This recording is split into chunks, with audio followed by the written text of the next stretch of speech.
and welcome back to another episode of The Book Stop. I'm your host Jen, and I'm very excited to talk about today's episode. But before we begin, there will be spoilers as we talk about major events that unfold within the story. In addition, each episode will have a list of trigger warnings in the description. Be sure to follow the podcast on Instagram at The Book Stop Podcast, and show your support on Patreon for early access to episodes and other additional content. And welcome back to another episode of The Book Stop. And today we are joined for the first time ever on the podcast. Who do we have here today? I'm Taylor. Well, welcome to the podcast. Thank you. Are you so excited? I'm excited. I'm so excited. This is exciting. Are you guys excited? Hold on, wait. Are you excited? Oh, they are. Oh my God. I was excited. What book did you bring for us to talk about today, and why did you bring it? I brought The Knight and the Moth by Rachel Gillig, and I brought it because I read her other two books, One Dark Window and Two Dark Windows. One Dark Window and Two Twisted Crowns by her, and I really liked that. So when she wrote another book, I was like, we've got to read it, and it's a great podcast book, I think. So awesome. So it's One Dark Window and Two Twisted Crowns. Mm-hmm. Are they the same series, or are they separate series? No, it's a duology. So it's okay. just those two, one world, and I think this is like a new world for her. Gotcha. Yeah, I've seen those books before, but I've never read them. But I've heard like really good things. Yeah, if you liked this one, you will like those. It's kind of like laid out similarly. Okay, cool. All right, we're going to play a game to get us started. So you are going to summarize this book in 30 seconds. Try your best, and you may begin whenever you're ready. Okay.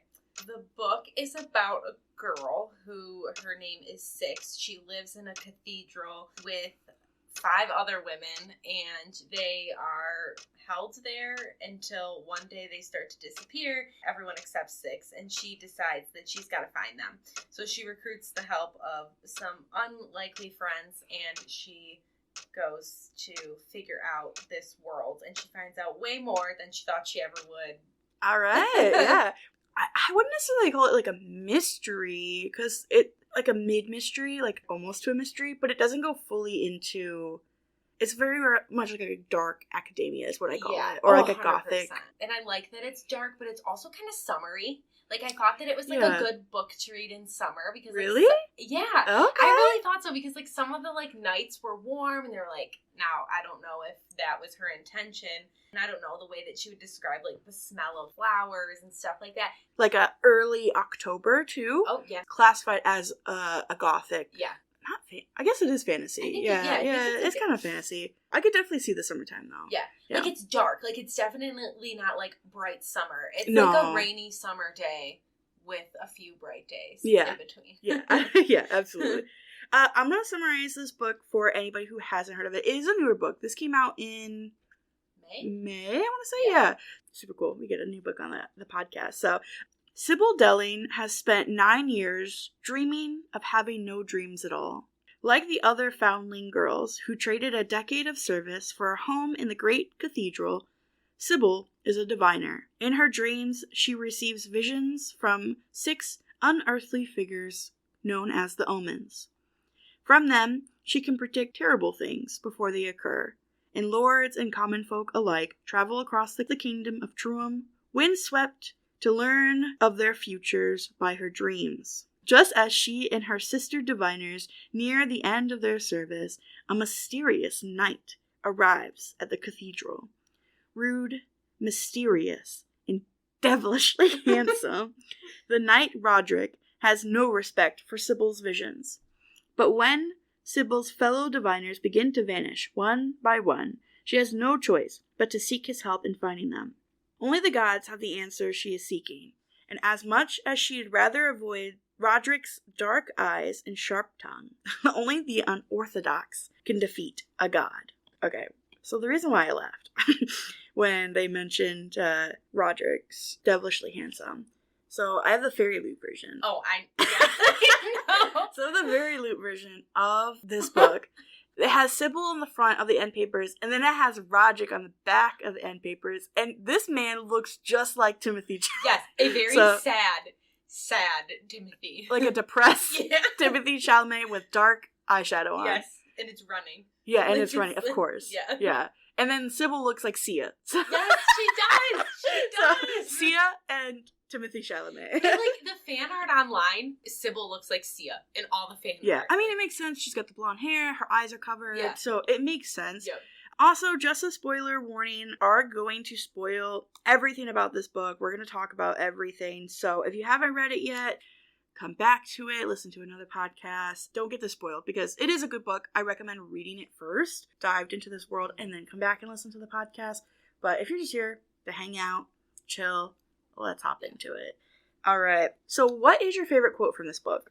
Kind of a long one, so bear with me. And it is, the gargoyle is talking to Sybil, and they're with Maud at this point, who's Rory's friend, Roderick's friend. Sybil is telling Maud and the gargoyle, like, how she hated dreaming. Like, she did not want to do it. She was made to. And so Maud asks Sybil, why do we do these things to ourselves? And the gargoyle answers, and he said, the answer is rather simple. When you do the right thing for the wrong reason, no one praises you. When you do the wrong thing for the right reason, everyone does, even though what is right and wrong depends entirely on the story you're living in. And no one says they need recognition or praise or love, but we all hunger for it. We all want to be special. Doing the right thing is so personal and situational because the right thing for me in my situation could be the completely wrong thing for someone else in their situation. Everyone has their own agenda, their own goal, because that theme kind of runs through the book. Is like everyone's trying to their best outcome. I think it correlates the characters too, because they are going through this book and they're trying to defeat all of these gods. Right. And the citizens of these lands, they worship these gods. They are their omens. They're actively killing them. And they're not really thinking about the consequences of them. Sybil just wants to find her sisters. The others are doing their own thing. And then Benji, of course, at the end, got his whole agenda, which we'll talk about. Yeah. But so it correlates to them. It's like they're doing all of these motives where on our side we understand, but the citizens aren't going to understand. No. It's going to affect different situations too, because then people are going to all react in their own way. Yep. And it's going to blow up from there. Right. No, that's a great... I love Gargoyle so much. Gargoyle is like, he's got wisdom. That little gargoyle knows what he's talking about. Yes. At first, I like didn't know what to think about the gargoyle. I'm like, is he like her keeper, trying to keep her in the cathedral and like not let her out? But then when she leaves and he goes, I was like, oh no, this is gonna be great. I love him so much. Okay, the sisters are talking about what they're gonna do after their service. One of them just said, "We'll sleep, but we'll never dream." It just gave me chills. Yeah, just like when you understand, because this is early on, you really aren't understanding what the dreams are yet until you go more in depth with it. The dreaming that they do to see these omens, they have to die. Right. They drown them so that way their soul kind of goes in between worlds and then they bring them back to their bodies, and they do that over and over and over again. That quote, it shows how much the characters don't want to do this. Right. They're not necessarily forced, but they're forced. Yes, because then when you learn, like, as you go on about where they pull these girls from. And you're like, and they're like, the sickest girls dream the best. And it's like, these poor girls. Orphans. Yeah. Yeah, essentially. Yeah. Yes. Sick orphans. Yes. Yeah. And then, that is actually a very, like, beautiful quote. Like, and it's so simple. Like, it's just a few words. Once you finish the book and you come back to it, it holds a whole new meaning. So the quote that I brought, divination is the gift we give ourselves, that we might avoid the pain that comes from living, from loving, if we see it coming. Divination is their way to see into the future, really talk about see the omens. Yeah. And they're able to get this predictability. But of course, the future is never set in stone. It can always change. Right. It's a gift we gave ourselves. How did divination first start? Did it ever go over that? Like, how it originated from? Like, how do they know? Like, how did the abbess know? About the waters. Yes. Yeah, and how to... Did she... I'm trying to think back now, because, like, when they have that little chat... Yeah, now that I'm thinking about it, I know that she does it because she wants the money that everyone's bringing in. Yes. But I don't remember how the waters... Because I know the waters is what feeds the gods. Yes. But how did they know the girls dying would give them access to that? Unless the whole thing is really a ruse, because these people aren't really gods. They're just humans who are drinking spring water. Yeah. So, like, I don't know. They put something in the water and turn the frogs gay. Because they're getting all the money and the spring water to basically, like, keep them fed.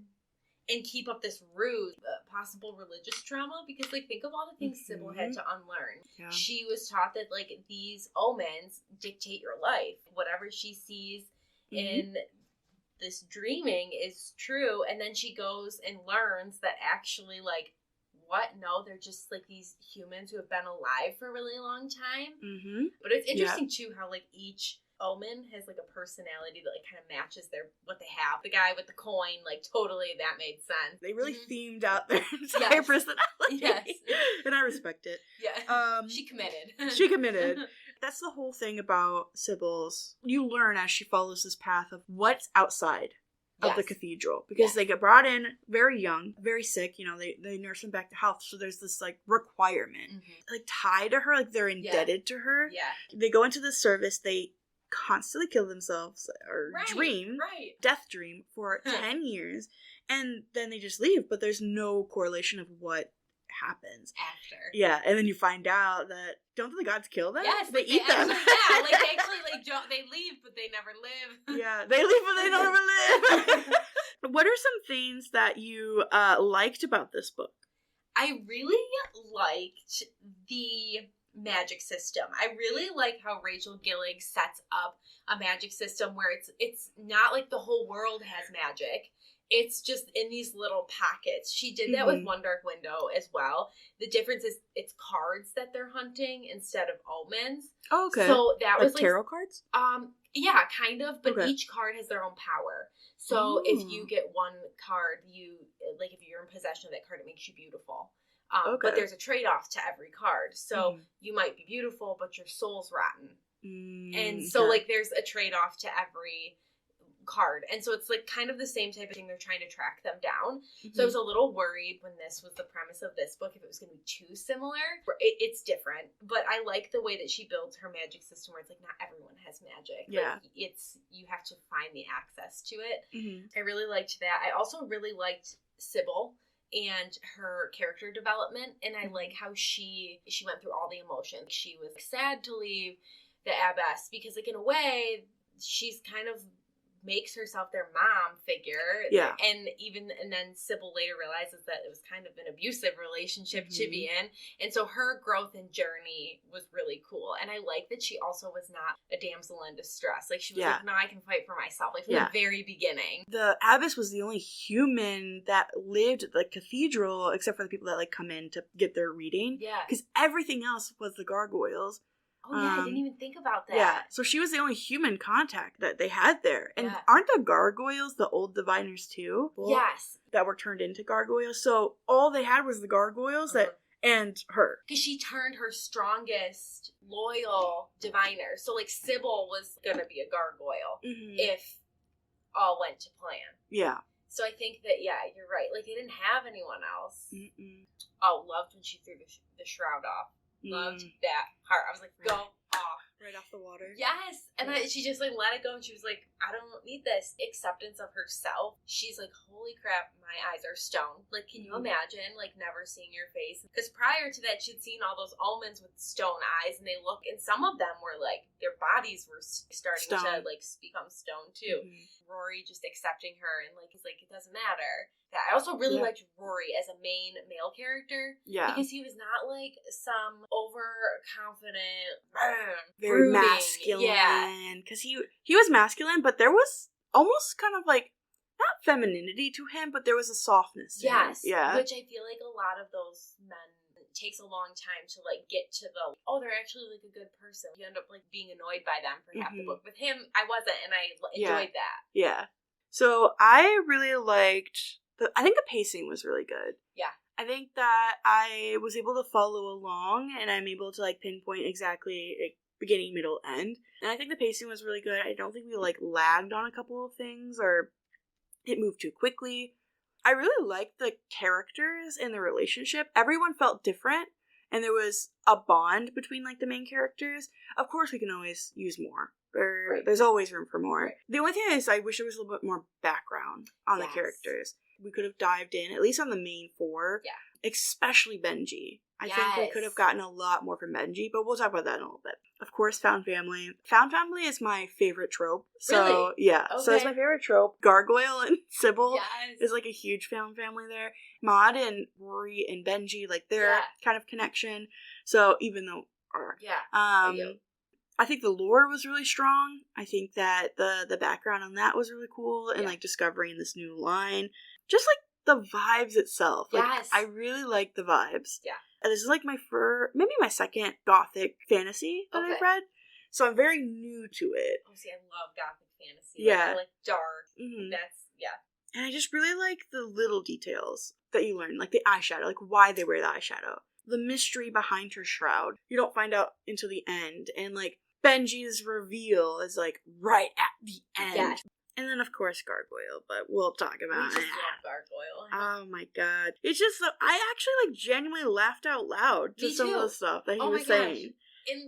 When he misquotes things, I'm like, bless your sweet little soul. Love it. Yeah, there was a lot of times that he would take, like, really popular quotes and then just completely, maybe not completely, because he would be close. Yeah. The skin of your lips or something, and she's like, it's skin of your teeth. Yes. Yeah, and she would, like, constantly correct him. Yes.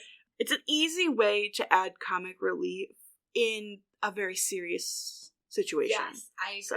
And it was well done. It didn't feel cheesy. It's misplaced. Mm-hmm. It was, I agree. It was very well done. So what are some things that you didn't like about this book? I did not like the end. It happened a little too quick. What I really would have liked is a little more time with the abbess and maybe a chapter of her realizing that Sybil is coming back, maybe. Or maybe she doesn't realize Sybil's coming back to, like, end her whole world. Like you know? But I wish there was more there for some reason. I would have liked more tension there, I think. The end was just fast. Like, Benji stabs Rory and is like, okay, and you and Sybil, you're coming with me, and don't try and stop us. And then... hated though. I mean, I just hated this because I love Gargoyle. Yeah. When he like blasts him and think that he gets hurt. Yeah. I hated that. Yeah. Part of the story. But I wish that it ended like a little differently. Like kidnapping, I feel like the girl like is kind of overdone. Yeah, it makes her the damsel now. Again, yeah. Yeah. And I just didn't like that. What about you? Yeah, no, I definitely agree. I think the ending was very fast. The high before the fall, they wanted you to really be invested in the next book. Yeah. Because it's very much, obviously, a cliffhanger. For me, I wish there was more world building, because this world is so small. Yeah. It's like not a town, but it's like maybe like just a general area. Yeah. So it's not a huge map that you're discovering. So I feel like because it is smaller, we could have had more world building. Yeah. The sprites... Oh, yeah. Yeah, exactly. You forget about them because the sprites felt like they were just there to be an annoyance. It's a great arc to build off of, because I would have liked to learn more, because you're finding out these sprites, which are these, like, kind of like a fairy, fae. I really wish there was more. Yeah. Because it came out of, like, nowhere, almost. When they walked into, like, the forest. And, like, that's why they wear the eyeshadow. Yes. Not just for fashion. It's for function. Two purposes. Oh, what if Sybil, like, got them all to join her army, and like she's like, yes, I'm gonna feed you guys and then she like descends on the cathedral, and then she becomes the one guy. Yes, like, there you go. Now she's the Moth for sure. But like they do give the sprites like a little identity when they go to the village to get the chime. Maud was like, I don't really like killing sprites because they're like alive beings. Yeah, I think that would have given it a lot. If you're gonna add them more into the story, because they felt more godlike than the gods. Yes. Because they're actually power. Yeah. I just wish there was more build up for the sisters. The connection, because it was so quick. Obviously, they've been together for 10 years, but to us, we just met them, and they're already gone, and I didn't really care. Yeah, so. I felt the same way. I was like, well, if she finds them, she finds them. Yeah, like, the stakes were too low. Yes. If you're going to have these characters be the main reason your main character is going on her adventure, her call of adventure is her sisters, we need more build-up and more relationship between them. She could have done, like, 5 years ago, like a quick 15 pages on like their relationship of like Sybil getting there, them taking her in, or they all show up at the same time. Something to build their relationship, because it didn't seem like they really cared about each other. But of course they did. They did care. But it didn't feel like that. Correct. Enough for her to be like, I'm going to go out and find them. My last thing is my biggest thing. Oh boy. The whole beating them at their crafts. them being gods was so dumb to me. I'm sorry. Wait, okay, I'm like, sorry, what, but... What do you mean? Okay, so they're supposed to be these godlike creatures, Sure. but they kill them. Right. So are they actual gods? Because gods are immortal. I just wish she would have used a different name for them. Yes. Like, just strictly omens, and they're not gods. Yeah. You're making them just fight for their craft, and it's just like a quick battle. Like, right. The stakes just felt so low, and I just didn't like... They felt too human. Yes. Like, the gods felt too human, and there was the beating of their craft of being like, I'm going to give you 3 days to prep for my beating of my craft. And it felt like they were going in for a Yu-Gi-Oh battle instead of like an actual battle. And so... I can agree. I can see that. Yeah. I thought it was like a little like overdone too, because I was like, okay, like we get it, you're fighting them, and then like they switch it up, like, oh, Sybil's gonna fight the man with the ore now, and I was like, okay, cool, we're changing it to... I don't know. I felt like it was a little redundant. It was a good premise, and I think that if they just changed the god aspect to just like, maybe they're just really powerful entities. Right. Maybe they're demigods or just deities. Mm-hmm. But the fact that they were gods really kept throwing me off. I agree. And you're trying to think, I'm never going to defeat them, and then they do. Easily. Yeah. You're like, exactly. Yeah. I do like the fact that they were like all about Sybil's blood. Like the one guy put her on the bookshelf really high up because he smelt her blood because it's spring water at this point. Carnivorous part of the gods. Mm-hmm. I did like that part as you like start to reveal like, oh, they actually are eating these things to get the water out of them or drinking from them or whatever. Yeah. So Rory, he is a little devious little guy, isn't he? I wish we would have gotten like a little more of their relationship. Definitely. Because it's like all of a sudden they're like in love. A little more build up to their romance. But overall, as like a character, I liked him. I have no issues with Rory. I like that he gave Sybil her space to shine. Didn't butt in. Like he was like, no, you can do this. And let her be a badass. Because she is. Made her armor and like was very supportive. He was definitely giving me... You've read Fourth Wing, right? Yes. He was definitely giving me like Zayden vibes. Very supportive. He didn't really hold her back. Obviously not in appearances at all. No. Because like Rory's like a twink compared to like Rory's Zayden. like this like scrawny little knight dude who can like get scrappy and fight. And I feel like Zayden is like not that. No, more personality is matching. Yes. I did like the scene where they are at the town. This is when we first learned about beating them at their craft. Uh-huh. Rory's like, if you diviners can knock me down, blah, blah, blah, blah, blah. And they all tried. They all fail. And then Sybil comes over and he's like bad-mouthing her. Instantly knocks him down because she's been working with the gargoyles. Right. She's got this strength. Knocks him down and he's just like dazed. Right. I loved that scene. That I was like, really slay good. Queen. And it, like, sets up their whole relationship because that's, like, how she is. She's like, I'll knock you over again. I like the banter between them, too. Yes, they had good banter, for sure. Yeah, because he's like, I know you've been trying to knock me down again. Yeah. And she's like, girl, shut up. Yes, and, like, she was really witty, too, which I liked. She did the wit very, very well done. Yeah. I also like their interaction with the shroud. The shroud is the thing that she wears over her eyes, which I'm still confused how she saw anything. Right. Like, she could see things far away, but couldn't see things up close. Like, why is her hair so long in this? Good question. Because she has a bob. She got a bob. In the story, girlfriend's got a bob. Why is she wearing that? Wait. Well, she's in like a diviner dress, and then she's half dressed as like a knight. Yeah, which I love that. I never noticed that. I didn't either until I read the book, and I was like, oh, she's a half a knight. Yeah, which is sick. I do really like that. But that kept throwing me off. The hair really throws me off. Fairy Loot one has a better depiction of what she looks like. Yeah.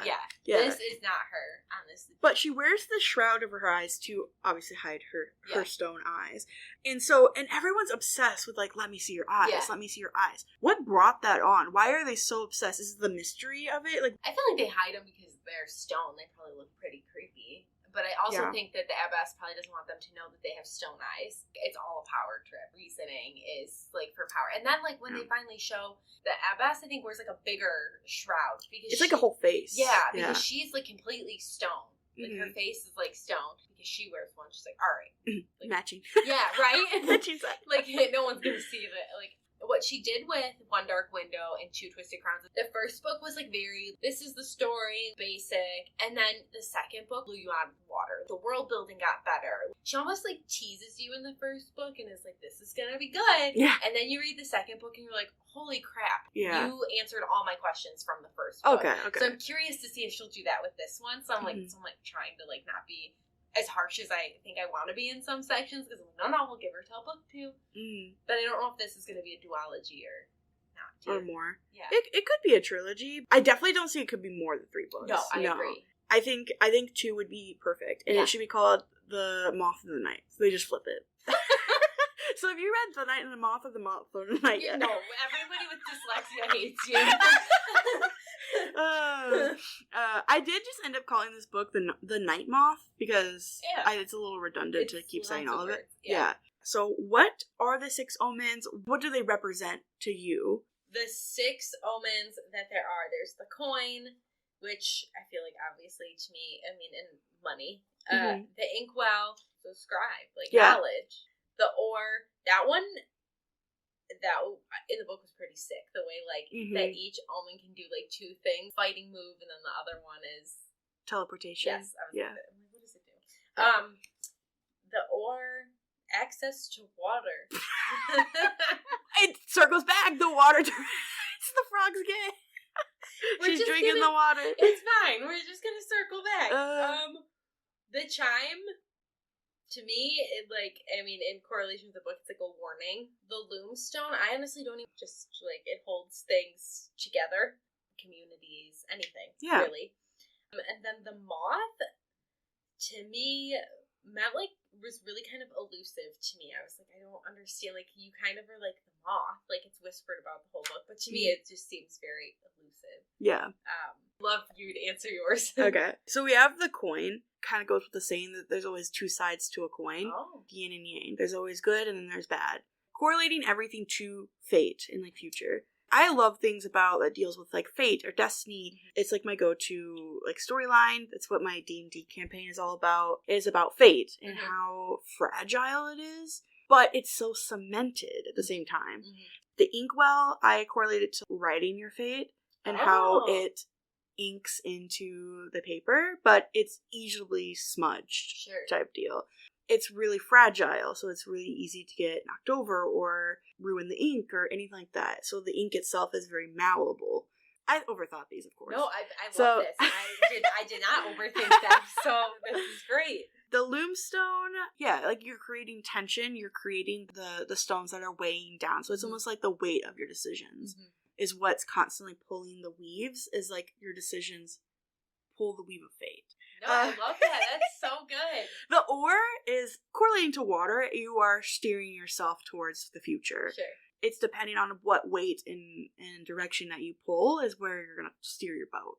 The moth, it's an omen of death. It is your fate. You've reached the end of your fate and you're reaching to the moth. I'm not gonna lie. I genuinely thought that Sybil was the moth. Oh, me too. Yeah, okay. 100% was waiting for that reveal. Because when she has that vision and she sees the moth and no one had ever seen them, I was like, oh, for sure it's her. She could still be the moth in the next one, but because at this point when she has the dream, we don't know how the gods are. I didn't know they lived down the street from her. Right. So, just in another town. Yeah. Right. So I'm like, maybe she's gonna ascend. She's gonna die one time and then the water's gonna ascend to be a god. Yeah. But who knew that they were alive? Just kidding. So, just JK. If you were an omen, what would your item be? Do you know what your item would be? Would be an Arizona green tea. That's amazing. Yeah, specifically the big can. Yeah, obviously. Obviously. Not the twist top. No. I want the 99-cent boy. That ginseng honey. Yeah, absolutely. And if we had to give it a reason, because tea, you seep it, and you were pulling something and creating something else, Yes. Oh, man. I don't know. I think I'm gonna go book. And only because I like to go and reading books blind. I'll read maybe what other authors have said, reading, and it's a safe space to never know what you're gonna get. Yeah, absolutely. So I think that in a way, to tie that back to fate, a book in a way would be you don't know what you're gonna get. The story's always changing, and you get to write your own story, which is kind of cool too. Absolutely. Maybe you and the inkwell could date. Oh, yes. Matching set. The scribe though, he was kind of that stone iffy. running around on his bookshelves. Well, at least you know his abs are hard, so. I was listening to But Daddy I Love Him by Taylor Swift, and I was like, wait, okay, I brought some of the lyrics because I want to go over them. Yes. I just learned these people only raised you to cage you. Yes, I heard that line and I was like, okay, I know exactly why she said that this song was, like, so reminiscent of this book. I just learned these people try to save you because they hate you. Too high a horse for a simple girl to raise above it. They slammed the door to my whole world. The only thing I wanted. Now I'm running with my dress unbuttoned. Dutiful daughter, all my plans were laid. He was chaos. He was revelry. Bedroom eyes with a remedy. I'll tell you something about my good name. It's mine alone to disgrace. I don't cater to all these vipers dressed in empath's clothes. God save the most judgmental creeps who says they want what's best for me. You gotta calm down a little bit there. There are so many similar, like, I was like, this song, like, tells the story, but you're right, like, I could picture the characters in this book, like, fitting. I was like, they could be in a music video. Oh, shoot. If they make a movie of this book, that song's gotta be in it. But it kind of makes the characters alive, yes, too. It does. It, like, brings them into your world. Yeah. Who is your favorite character? Oh, hands down, Gargoyle. Bartholomew, love him. And I love that he calls everyone else Bartholomew, which you don't find out at the end why. Which, like, that's so messed I up. loved Gargoyle in every way. Like, he was a good friend. Yeah, Gargoyle was hands down my favorite. I liked Sybil, but no, Gargoyle, favorite character. Yeah, no, I would die for him. Yeah. Yeah, right? I would die for Gargoyle. His wit just comes so easily, too. Yes. And it makes sense, because he's supposed to be like that, because he is a kid, essentially. Which is, like, the saddest thing. And I really like how his story, like, how he correlated into the story. Yes. Like, he was so interlocked with it. Yes. I really didn't expect that. I was very surprised. I thought he was very much, like, just a side character, and just, like, he's just there to hang out. Alright, so gonna take a second here to shout out the Patreon subscribers. Woo! Alright, Nick W., Bree P., Ashley A., Tim O., Janeth P., Patrick C., Emily P., Mike T., Tracy H., Stephanie A., Kim L., Sean A., Lori, Jean C., Hunter H., Anastasia R., Shelby K., and Lulu. Thank you guys so much for supporting the book stop. It means the absolute world to me. I enjoy doing this, so it's kind of cool that a couple people are listening to it. If you guys want to be part of the Patreon shout out, head over to Patreon and subscribe Today. Who would you say in this one is your favorite relationship? Sybil and Gargoyle. 100% my favorite. Like, love them. At first, I initially thought that he was, like, her jailer, in a way. Yeah. And, like, wasn't gonna let her leave. And then when he, like, is kind of whiny like a Take baby. me with you. Yes. Yeah. And she was like, oh, come on, Gargoyle, fine. And I think at first she looks at him as, like, such a nuisance. Mm-hmm. And then over time they, like, become friends. And especially when she realizes his story, to realize, like, he's also been suffering, just like she's been suffering in a different way. I really liked their growth. Yeah. The whole book. What about you? Same. Yeah. Yeah. How do you not love that? I know, it's so good. It's like Gargoyle has always been the one constant in her life. Mm-hmm. He's been there from the start, from when she got there. Brother and sister, like he was the little brother. Yeah. That just, like, didn't know, and Sybil was like, okay, come with me. They're a really fun pair. They're very protective of each other. When she was like, no, we're going back. We're bringing him with us. Yes. Put foot down. Like, he is not negotiable. Yep. He is coming. Yep.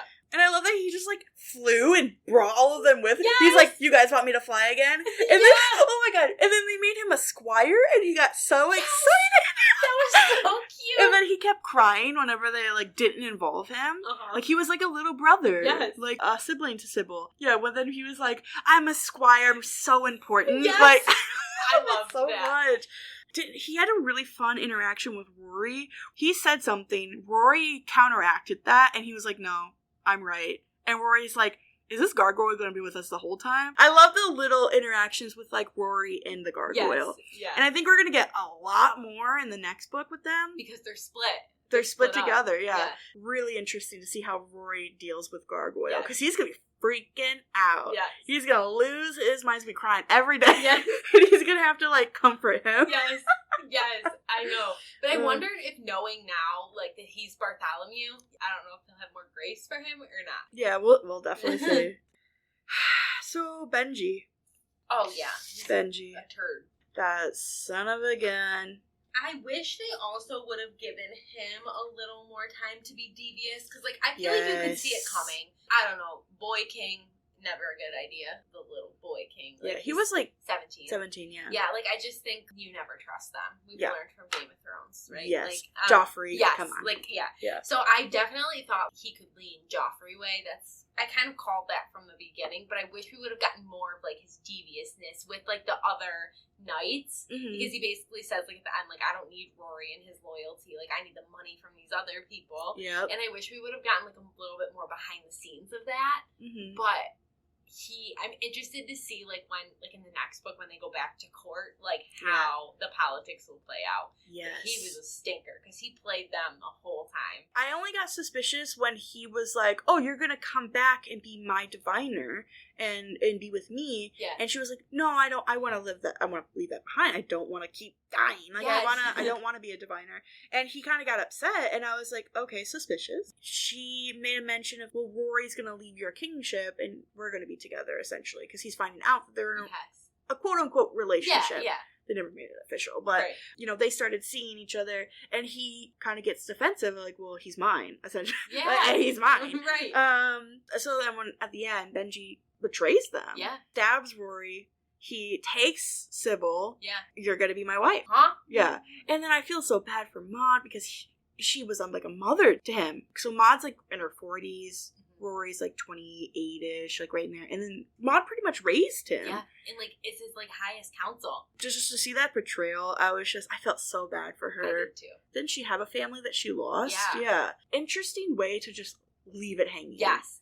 She did that with her other book too, and I was like, girl. Dang. And at least like both were out when I read them. Oh, good, okay. Because like, I'm like, how are we gonna wait till like release date? I've checked multiple times. Yeah, I think it's going to be a while before we get it, which is fine. I don't mind waiting. No. I would much rather wait for a book and it be good than Iron Flame it. The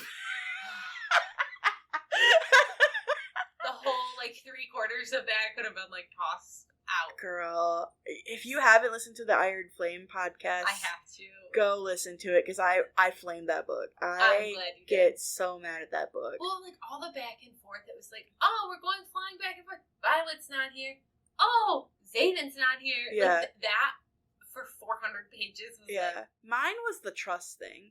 I can't trust him. I don't trust him. Do you trust me? Get over that. Yes, God. I was sick of it. Yeah, stop or else I won't. I agree. Yeah. You want to play a little game? Sure. As Gargoyle once did, he messed up a lot of things. Sure. So I want to see how good you are comparable to him. So I wrote down some sayings, the very common sayings, and you have to fill in the blanks. Okay, stop. I'm so excited. I hope I get these right. So the first one is bite the blank. Bite the bullet. Yes, bite the bullet. Second one is don't cry over spilt blank. Milk. Mm-hmm. Add blank to injury. Insult. Yep. Blank killed the blank. What? Blank killed the blank. Oh, I don't know. Can you give me one word? Yeah, I'll give you one. Blank killed the cat. What? I don't know if I've ever... You definitely have. I don't know it. Curiosity killed the cat. Oh my god. You're right, I do know that. I did know that. Speak of the blank. Devil. Mm-hmm. Birds of a blank. Feather. Fly together. Flock together. Flock. Oh. That's okay. But yeah, fly together probably works. Yeah. So birds of a feather flock together. Comparing blank to blank. Apples to apples? That's a game, but very close. So comparing apples to blank. Oranges? Yes. Dude, these are so fun. I was like trying to like understand what they mean, and some of them I had no clue. I was like, why is this a saying? It's so funny. If you had to make... Who came up with that? Yeah, exactly. I guess it's just passed down from generation to generation. Because, like, so, like, you know the saying, cat out of the bag? Yeah. There's certain things that we used to do as a society that has changed into it. So, like, do you know the background of cat out of the bag? I don't, actually. Okay, so let me give you a little history lesson. So, farmers used to sell pigs, and they used to put them in a bag. at like markets and just pass them out like that. But they used to actually put cats in bags because cats were obviously feral and they could just pick them up off the ground. Yeah. And no one ever opened the bag to find out. So they would sell cats for prices of pigs. So when they opened it, it would be the cat coming out of the bag. That's where the saying of cat out of the bag comes. Is there anything that you would have done differently, would have changed if you were writing this book, purely your own opinions? So for example, I would have liked some POVs. I say this with every single podcast. I do love a POV. I love a POV. Yeah. A POV. I think it's the best way to tell a story. Agreed. I would have really liked a Sybil, a Rory, the Abbess. Me too. And maybe like a couple of Gargoyle and Benji, but those three specifically. Yes. I think it would have really helped fill out the story. If anything, a Rory. Like, if I only had to choose one, and I had only one option, Rory, because we could have saw, like, a little bit before, and you get a little bit more world building. Yeah. And see Benji a little bit more. I agree. I actually thought the same thing, was I would have loved it as a POV. Could have sprinkled in, like, MS chapters. Yeah. Yeah, that's what, like, Game of Thrones does, because I think Game of Thrones is so dense. It's so dense. In each book, it's different, because obviously characters die. Sure. So they do the same thing, where they're with different people, and you're able to explore the world more. Yeah.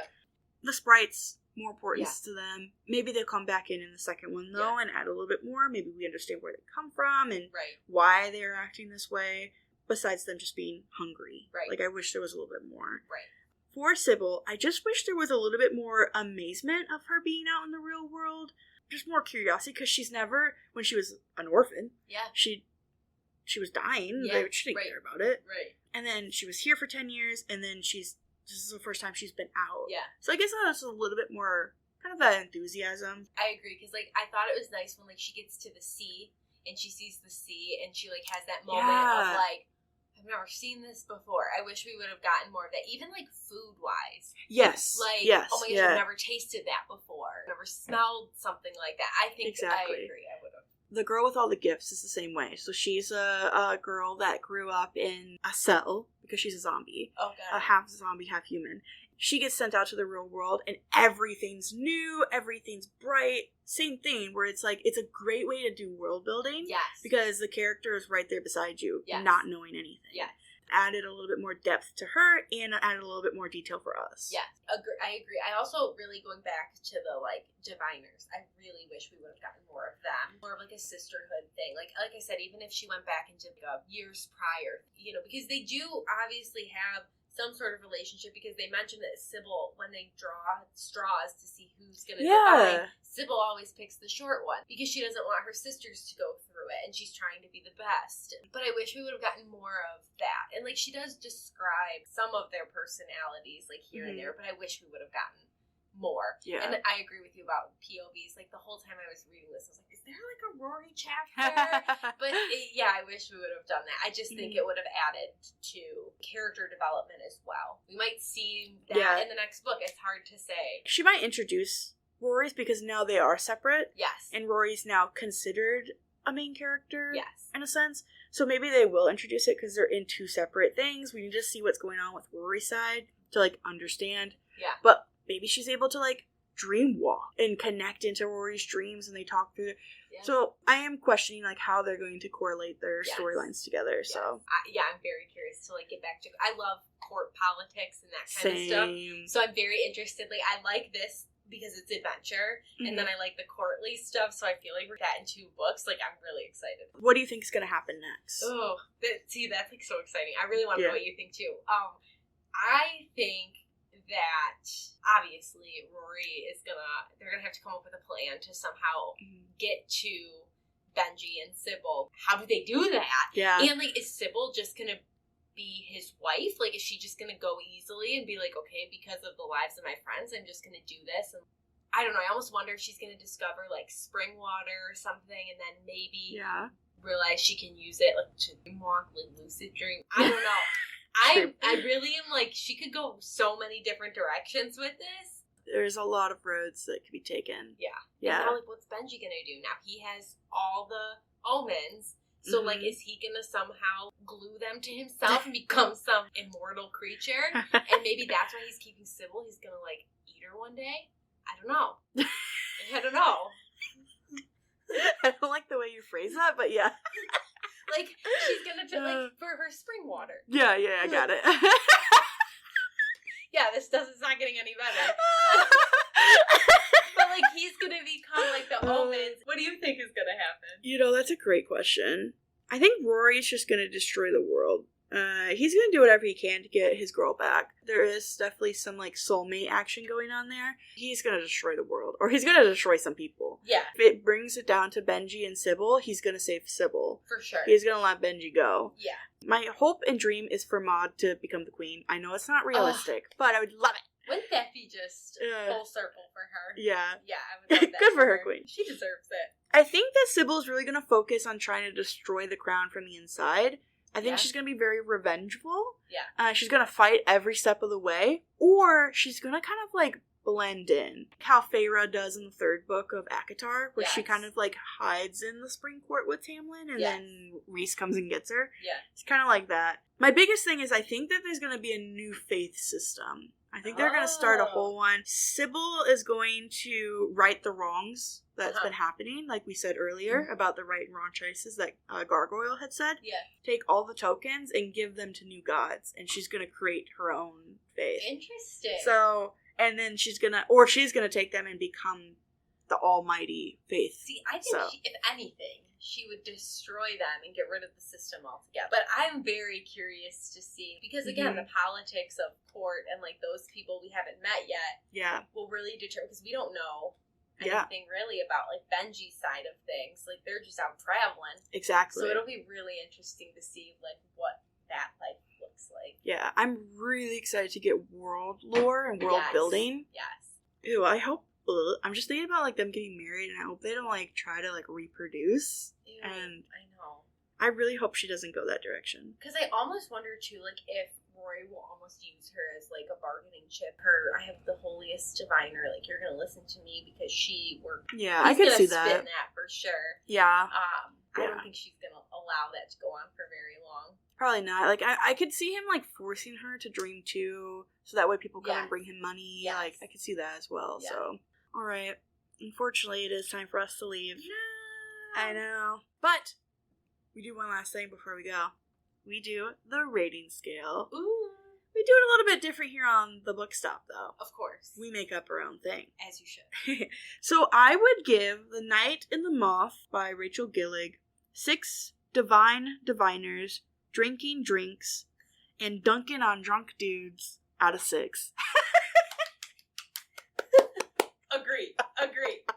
So, yeah, 6 out of 6. I really liked this book. I could not put it down. Me neither. At all. I read the entire book in like a day, maybe a day and a half. Yeah. I was thinking about it for like a week after. Yeah. I couldn't stop thinking about it. I just really wanted to know more. And I just really liked Sybil's and Rory's connection. I didn't think I was going to at first because we really don't know much about Rory, but once we started learning about him, she started to get on that path of her leaving the cathedral and like needing Rory. I was like, okay, I'm in it. And then of course Gargoyle. Yeah. I love him. Yeah, I really enjoyed this book. I'll go 6 out of 6 Moths. I really enjoyed it. I agree. I finished it really quickly as well. And like every time I'd put it down, like to go do something, I'm like, no, but I need to know. Yeah. I need to go find out what happened. Yeah. And so like I'd read another, and the chapters were decently short. So you could be like, okay, one more chapter, and like just you could cruise through it. No, I really enjoyed it. I mean, like obviously we had our critiques, but overall, I would read it again. Yeah. And if I would read it again, I feel like it gets highest stars. Yeah, I'm planning on rereading this when the next book comes out. Yeah, me too. Because at the end, I kind of got a little confused with like the final battle with the Abyss. Yeah. I got a little confused there, so I do want to reread it again before I read the next one. And honestly, I think this book could have been a little bit longer, too. I agree. I think another like 50 pages to add a little bit of that lore in there. Yeah. Oh. It would have. Chef's kiss. 100%. Yeah. Sometimes towards the end, I get so excited about a book. I'm like, I just need to know what happens. That like those last couple pages, I'm like, wait a second. like What just happened? All right. Well, thank you so much for coming on to the book stop. Thank you for having me. Yeah. How was your first episode? I mean, it was good. Way less nerve-wracking than I thought it was going to be. Like, once you get going, it's like, okay, I can do this. Well, I hope it didn't scare you away too much. No. And we'll have you back on next year, maybe? Hopefully, I hope the book isn't out, but I hope the book is out. Yeah. But if the sequel comes out by next year, we're definitely going on to do the next one. 100%. But yeah, thank you for coming on, Thanks, and we'll see you next time. Bye. Thank you for turning the pages with us today. If you've enjoyed this episode, show your support by leaving a review, sharing the episode, and following the podcast on Instagram at The Book Stop Podcast. Join us on Patreon for early access to episodes and other additional content. Thank you for listening, and I'm looking forward to the next one. Hope you are too.